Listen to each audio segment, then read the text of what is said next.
One type of virtual instrument I didn't talk about yet is effects. So we'll get into effects as I go along here. So I'm actually gonna load up a software synthesizer like you saw before. Maybe I'll try something new. Here, let's do Pigments. So Pigments is something new that I've got, and it's by Arturia. This is Pigments, and it's kind of a cutting edge software synthesizer. And we're gonna go.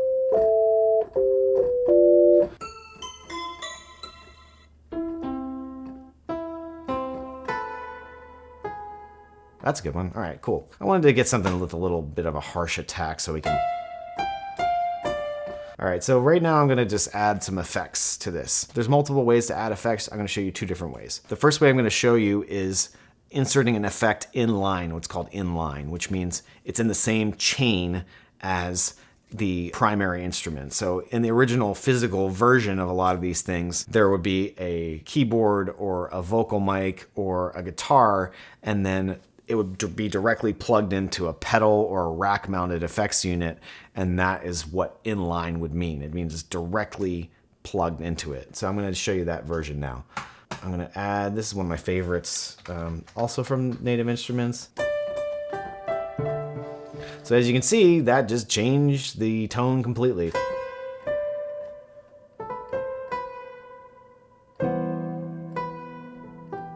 This already sounds kind of cool. There's a little bit of built-in effects already in this plugin. I'm gonna turn that off just because, you know, we wanna be able to hear what we're doing here. So I'm gonna shut all these off, distortion, reverb. So Replica is a delay plugin.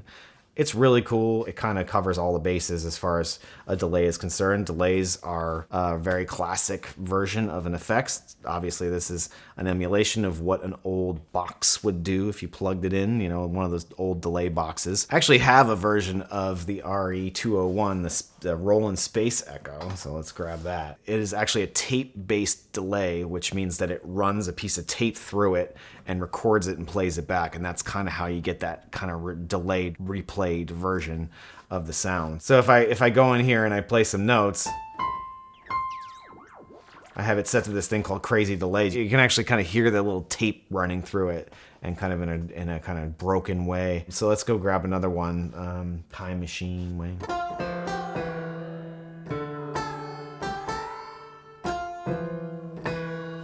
So this is an emulation. I'm not sure if you could get that exact sound, but you could do some pretty crazy stuff with a tape echo back in the day. Anyway, so that's another type of delay. Replica is kind of a more modern take on a delay plugin. I use this all the time for pretty much everything.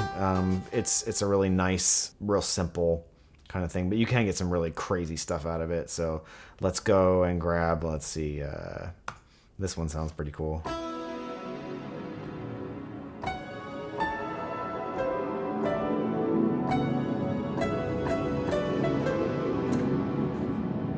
Weird, you know, like cool, interesting things. Here's one called Auto Drone. I didn't even have to press a key for that, it just started playing. It's awesome.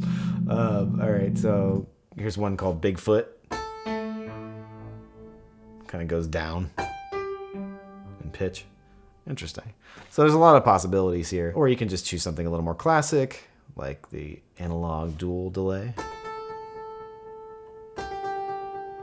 So yeah, lots of possibilities. And this one's obviously a little more simple. There's also, you know, I would be remiss if I didn't talk about the plugins that are built into Reaper. Ableton and Logic both have really excellent delays built into them and reverbs and things like that. I'll show you what a reverb sounds like in a minute. But if I go in here and I had add effects, you can also, there's something called re-delay. And this is very boring, very simple interface, very Reaper of getting a delay. But if you need something really simple, it might just be what you need.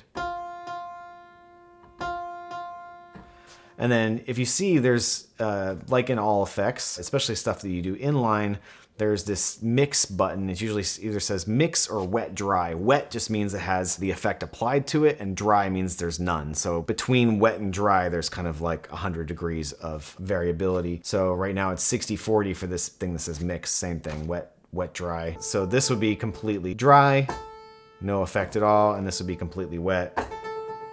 See how there was a delay there? It doesn't even have the original note that I hit. It only has the delay affected version. So I can dial this back a little bit.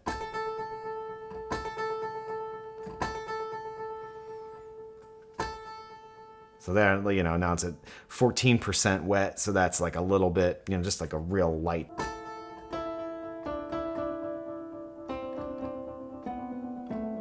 So you can get some really cool sounds really easily just by throwing a delay on something. And I'm going to show you reverb, which is another very common effect. All right, now I'm going to show you a plugin called Pro R, and it is by a company called FabFilter, who does a lot of really great plugins. Very large, Cathedral 2, sounds great. So I'm going to put the mix up a little bit, the wet dry here, so it's like really wet, it's 83% wet.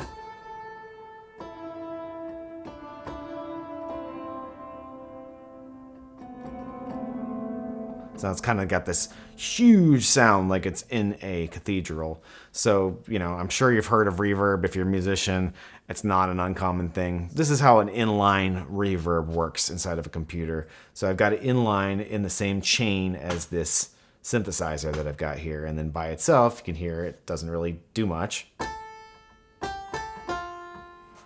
And then I go, okay, I'm going to add some reverb. And then I can just, sky's the limit. I can just keep adding stuff to that. This is what Replica.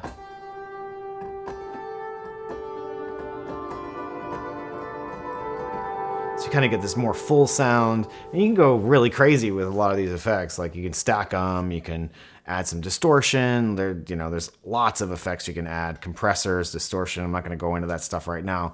But essentially, that's one way to add an effect. I'm going to grab this reverb. I'm going to show you another way of how to apply an effect to a track. So here we go. I'm going to make a new track here, and I'm going to grab this, and I'm just going to drag it over here, and we'll make an exact copy of it on a separate track. What I'm going to show you is something called using a send effect. A send effect would go traditionally out of the soundboard into a rack-mounted effects unit or a Space Echo box, or whatever, and then feed it back in on a different channel.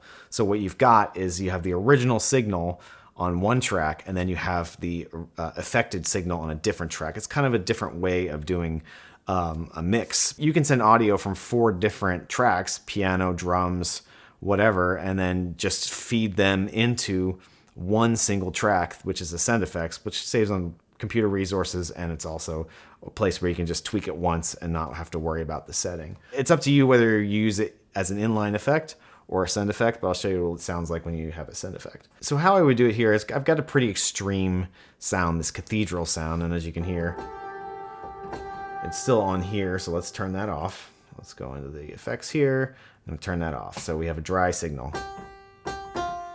All right, so let's go in here, and what we're gonna do is we are going to send the signal virtually from one track to another. So I'm just gonna grab this here, and I'm gonna drag it over to here, and it's gonna bring up this little window. This is the routing dialog box, so it just tells me where it's gonna send this to. So I'm gonna say pre-fader, so it's not based on the volume of this. It'll be the same amount of effect every time. If you do post fader, then every change of the volume on the dry signal is going to change the amount of effect that you hear. So I'm going to just do pre-fader, so it only, so I have separate controls. So I'm going to go here, and since there's already a reverb on here, so if you see this Pro R2, now if I press this, you're going to hear the effect because it's sending it to that other track that has the reverb on it. And what you can do with this is great because it's separate, and you can go all the way with this mix, go 100% wet, right? Now you have 2 separate controls over your mix and your instrument volume.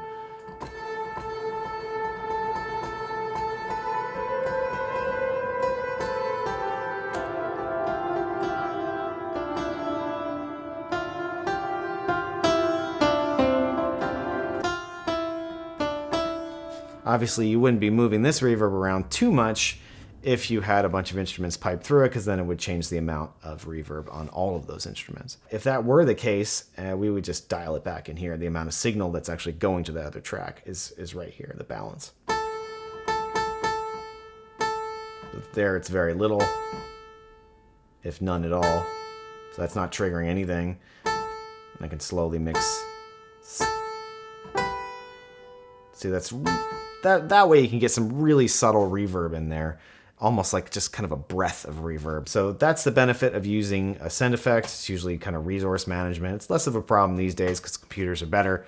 Used to be kind of critical, but in an actual studio setting with physical objects like a mixing board and an effects unit, you might only have one effects unit that you can use at a time for your mixing. So you're not going to have 75 reverb units in the same room. You're going to have one or two, maybe, if you're lucky. It gets pretty cost prohibitive pretty quickly. In the virtual world, inside of a computer, you can have 18 send effects. It's really not going to kill your CPU. Back in the day, probably 10 years ago, it was pretty difficult. It would drag your computer down pretty quickly if you had a bunch of complex effects that you had going all at the same time. That's basically two different kinds of effects applications, inline and send effects.